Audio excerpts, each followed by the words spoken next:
Oduu'ammee walitti gaarrifannaan addunyaa sadarkaa yaaddessaa irra ga'eera. Utuu dhimma baha giddu galeessaa fi gaanfa Afrikaa qofaa haasofnu Ameerikaa fi Chaayinaan sadarkaa sodaachisaa irra ga'uun ibsame. Pireezidaantii Ameerikaa 47ffaa ta'uun kan filatame Doonaald Tiraamp addunyaarraa deeggarsa kutuudhaan qoqqobbii kaa'uu jalqabeera. Hanga sodaa waraanaatti addunyaa yaaddessaas jira. Amma immoo waraana taarifa daldalaa jedhamuun Chaayinaa fi Kaanaadaarra kaa'us Chaayinaan obsa fixadheera yoo feete Ameerikaan waraana gosa kamiinuu si keessummeessuun danda'a jechuudhaan dhaadattee jirti. Amma Chaayinaa fi Ameerikaa gidduutti muddamni cimaan dhalateera. Bal'ina isaa isin biraan geenya.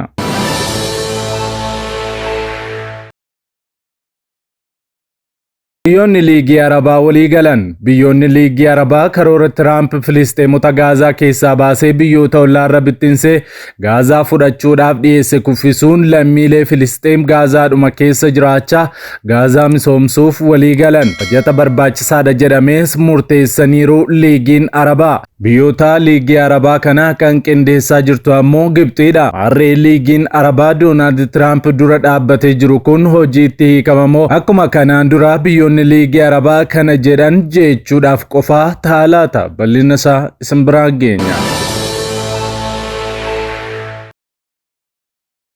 Nagaaf jaalalli ardii jirtan maratti sinaa qaqqabu daawwattoota keenya odeessa wayitawaa yeroo kanaaf siniif qindeeffannee qabannee dhiyaanneerra hamma xumura qophii keenyaatti nu wajjin tura. Yeroo jalqabaaf gara chaanaalii keenyaatti kan dabalamtan subscribe gochuun mallattoo beelii sana fuulduratti sinii dhufu ala tokko gadi tuquun ol kan jetturraa kaadha. Like, share, commentis godha. Yeroo kana gootanii kaasee yeroo hundumaa oduuwwan haaraan wayita gadhiifaman dafanii isin qaqqabu. Kallattiin gara oduu keenyaatti wal wajjinaa dabarru.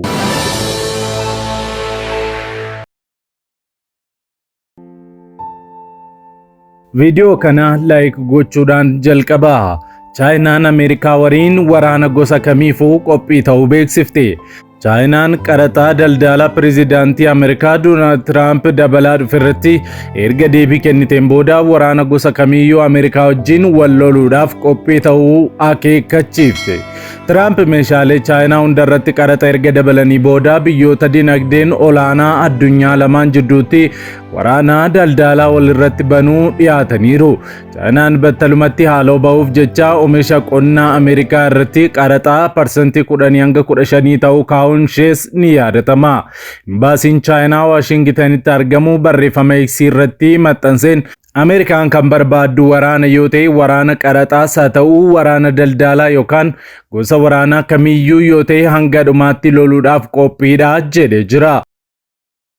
Kunis erga Tiraamp pireezidaantii ta'anii kaasee hanga ammaatti Chaayinaarraa jechi cimaan dubbatame keessaa muraasa yoo ta'u kunis yeroo hooggantoonni olaanoon koongirensii uummata biyyaalessaa waggaa gaggeeffamu irratti Beejingitti walitti qabamanitti kan dhufedha. Kibxata darbe ministeerri muummee Chaayinaa Lii Qiyaang Chaayinaan bara kana ammas baasii ittisaa ishee parsantii 7.2 akka guddiftu kan beeksisan yoo ta'u jijjiiramni jaarraa tokko keessatti mul'anne guutuu addunyaatti saffisaan mul'achaa jiras jechuun akeekkachiisaniiru.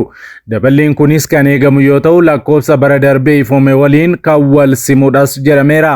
Hoggansi Beejing yaaddoo waraana daldalaa keessatti illee dinagdeen biyyattii guddachuu akka danda'u ofitti amanamummaa akka qaban lammiilee Chaayinaa keessa jiraniif ergaa dabarsuuf yaalaa jiru.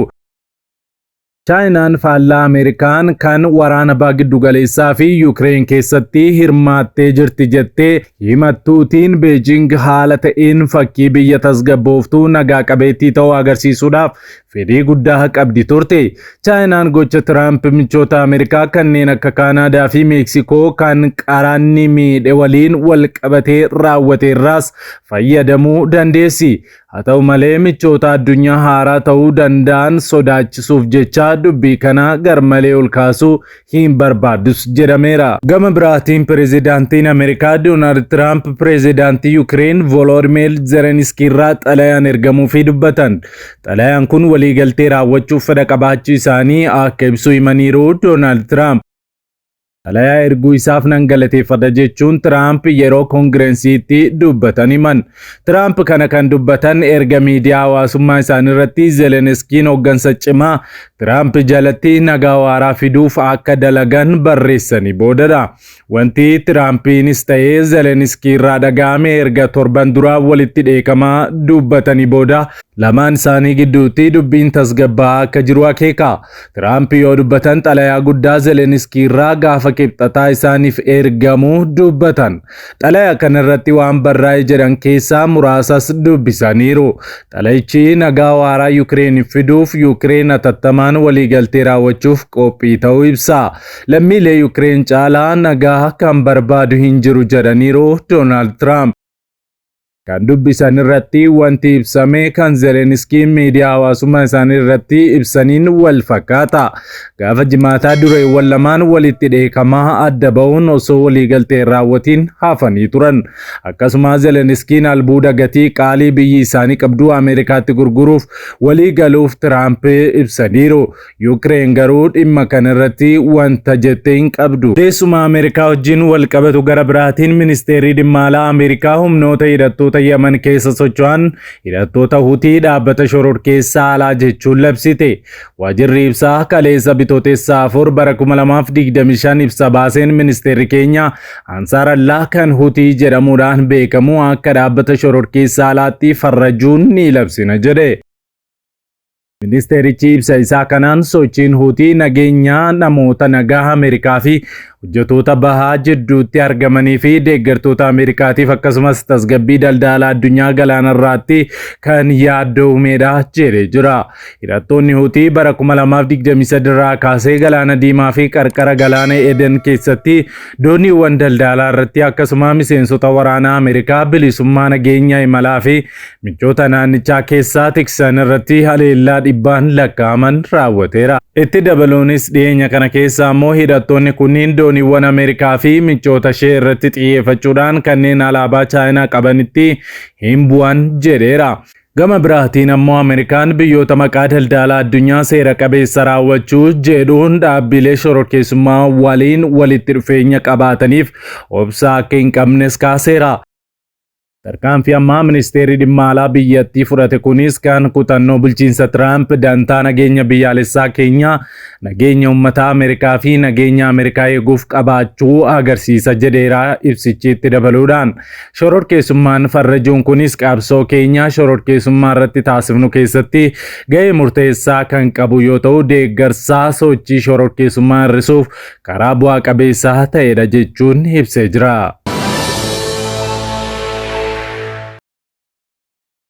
Odeessa keenyatti aanuun hooggantoonni biyyoota Arabaa karoora Tiraamp Gaazaa fudhachuuf faallessuuf doolaara biiliyoona 53 raggaasisan. Hooggantoonni biyyoota Arabaa karoora Tiraamp Gaazaa fudhachuun dura dhaabbachuuf isaan dandeessisu irratti mari'achuuf tibbanaa Masir Kaayirootti walga'iin mari'atanii turan. Tiraamp Ameerikaan Gaazaa fudhattee lammiilee Falasxeen miliyoona 2 ol akka baaftuu yaada dhiyeessan faallessuuf kan oolu yookaan Gaazaa deebisanii ijaaruuf doolaara biiliyoona 53 raggaasisaniiru biyyoonni Arabaa. Dhimma kana adda durummaan qindeessaa kan jirtu Masir yoo taatu karoorri Masir amma karoora Arabaa ta'e jechuun barreessaan olaanaa liigii Arabaa Ahmed Abboul xumura walga'ichaa irratti himaniiru. Yaada pireezidaanti Tiraamp addatti osoo hin eeriin ejjennoo Arabaa buqqa'insa kamiiyyuu fedhiinis ta'u dirqiin raawwatamuu diduudha jedhan. Masir karoora Ameerikaan Gaazaa fudhachuu fi baagiddu galeessaa jijjiiruuf yaaddee biyyoota Arabaa kan rifachiise yoo ta'u yaada sana mormuuf wixinee sanada fuula 91 kan calaqqisiisu hojjettee jirti. Karoora haaraa kana kan adda godhu waa'ee misooma qabeenyaa qofaa osoo hin taane baaneroota siyaasaa fi mirga Filisteemotaa kabachiisuuf kan yaadame ta'utu eerame. Pireezidaantiin Masirii Abdul Fattah al-Siisii gara furmaata waloo biyyoota lamaanii mootummaa Filisxeenii fi Israa'elitti ce'uuf deebisanii ijaaruutti ce'amuu akka qabu gaafataniiru. Kun mootummaa Arabaa fi kanneen biroo hedduu biratti wallabdee yeroo maraa ture kanaaf akka furmaata waaraatti bal'inaan kan ilaalamu yoo ta'u ministeerri muummee Israa'el Benjaamin Naataaniyaahu fi michoota isaanii garuu cimsanii mormu.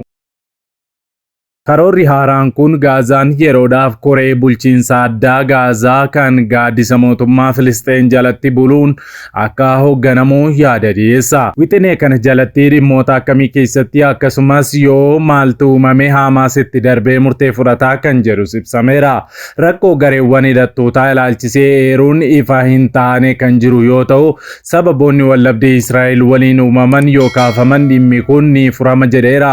Mootummoonni Arabaa tokko Hamaas guutummaatti akka diigamuuf waamicha dhiyeessaa akka jiran maddeen tokko kan eeran, kaan ammoo murtoon sun Filisxeemotaaf dhiifamuu qaba jedhanii amanu. Hamaas Gaazaa gaggeessuu keessatti gahee akka hin qabaanne eerus garuu dhimma hidhannoo hiikkachuu irratti akka yaada isaa hin jijjiirree jala sararee ibseera.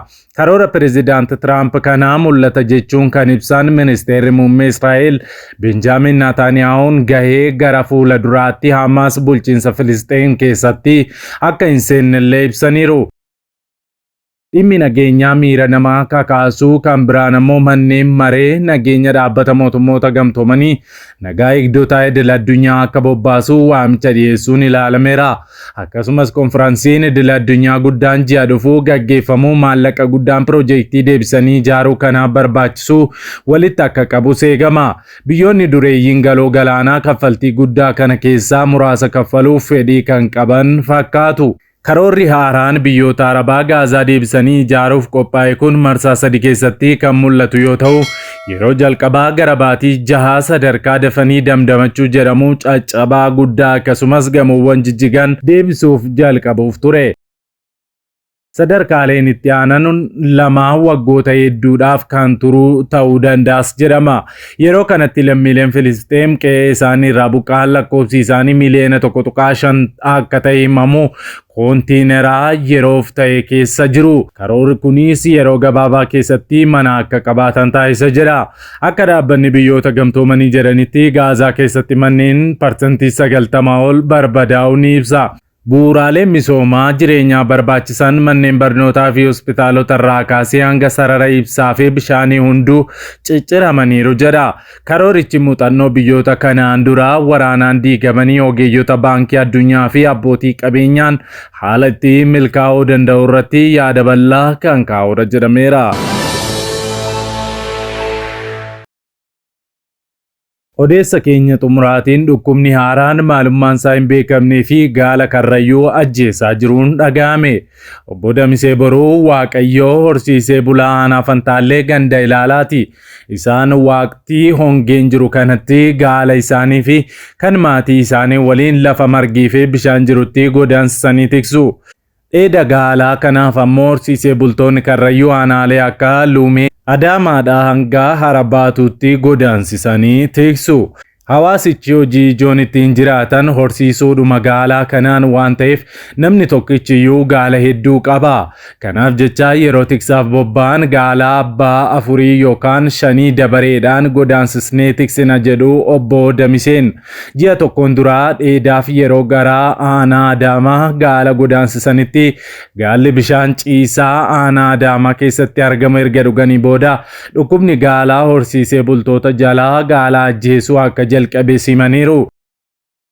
Bulchaa jenna nuti warri horsiisee bulaa gareedhumaan tiksinu kan kiyya keessaa amma gaala lamatu na jalaa du'e ammoo kan obboleessa kiyyaa kan ollaa kiyyaa kan obboleessa abbaa kiyyaa fi kan maatii kaanii kan hedduun du'anis jiru jedheera. Akkaataa itti dhukkubni haaraan gaala ajjeesaa jiru kanas yoo ibsanitti garaa gaalaa jalaa hanga handaraafaatti bokoksee lafa dheeduu dhoowwa mataa dhidhiitessee boodarra dhiiga albaasee ajjeesas jedhan. Akka obbo Damiseen jedhanitti ji'a tokkoon kana keessatti dhibee gaala seenee kanaan naannawaa isaanii irraa gaalli lakkoofsaan 60 ta'an du'aniiru. Yeroo hawaasni karrayyuu sababa kirkira lafaatii fi hongeen miidhamaa jiru kanatti qabeenyi karrayyuun qaba jedhu gaalli haala kanaan du'aa jiraachuun ammoo yaaddoo guddoon nutti uumeera jedhu horsiisee bulaan BBC'n dubbise. Nuti karrayyuun qabeenyi alaalleen manaalleen qabna jennee abdannu gaaluma keenya gurgurtaa dhiisiitii aannanuma isaatu yoo gurgurree waan jirruuf ta'uu ittiin jiraanna amma qabeenyi keenya dhibee hin beekamne kanaan du'aa jira jedhaniiru. gabaasa irratti gaalli tokko hanga birrii 1,120 olii akka baasuu fi dhumaatiin gaalaa amma mudataa jiru kun horsiisee bulaa kisaaraa guddaa keessa kan galchu akka ta'es ni dubbatu. Ammaan duraa gaalli yeroo dhukkubsatee darbee du'u jiraatulleen gaalli lakkoofsaan hangana ga'u yeroo gabaabaa keessatti yeroo dhukkubsatee du'u garuu kanaan duraa kan argine irraa adda ta'uu fi kan akkana argine hin beeknus jedhan obbo Damiseen. Bakka gaalli Karrayyuu bishaan kuufamee jiru dhuganii dhukkubni kun eegalee jedhamu aanaa Adaamaatti itti gaafatamaan waajjira eegumsa naannoo obbo Fantaallee Abdulloo gaalli hawaasa jalaa dhumaa jiraachuun dhugaa ta'us ka'umsisaa garuu qoratamaa jira jedhan. Hanga ammaatti gaalli 56 akka du'e gabaasa qabnaa kan jedhan obbo Fantaalleen bishaan gaalli dhugee dhukkubni jalqabe jedhamu kun samuurni isaa fudhatamee qorannoo Finfinneetti ergamuu simaniiru. Abbaan taayitaa qabeenya beellada Oromiyaa qaamolee federaalaa waliin ta'uun bishaan kanas gaalaa du'eerraas samuuda fudhatanii qorannoon adeemsifamaa akka jiru odeeffannoo qabnaa bu'aa isaa seegaa jira jedhan. Bishaan ciisaa sababaa dhumaatii gaalaati jedhame kana qaamaan naqanii akka ilaalanii fi hawaasni naannoo ammayyuu beellada isaanii bishaanuma kana nagaan obaafachaa jiraachuun garuu summaa'uu bishaan kana shakkii keessa kan galchuura jiru. Ta'us erga ji'a tokko asiitii qabeenyi gaalaa horsiisee bultoota Karrayyuu yeroodhaa gara yerootti du'aa jiraachuu fi bu'aan qorannoo argamu irratti hundaa'uun falli kan barbaadamu akka ta'e himu. Obbo Damiseen garuu haalli amma horsiisee bulaan Karrayyuu keessa jiru kun yeroo kaan irraa ulfaataa waan ta'eef mootummaa fi uummanni qubanu qabaachuu qaba jechuudhaan BBC'tti himaniiru. BBC'tu gabaase.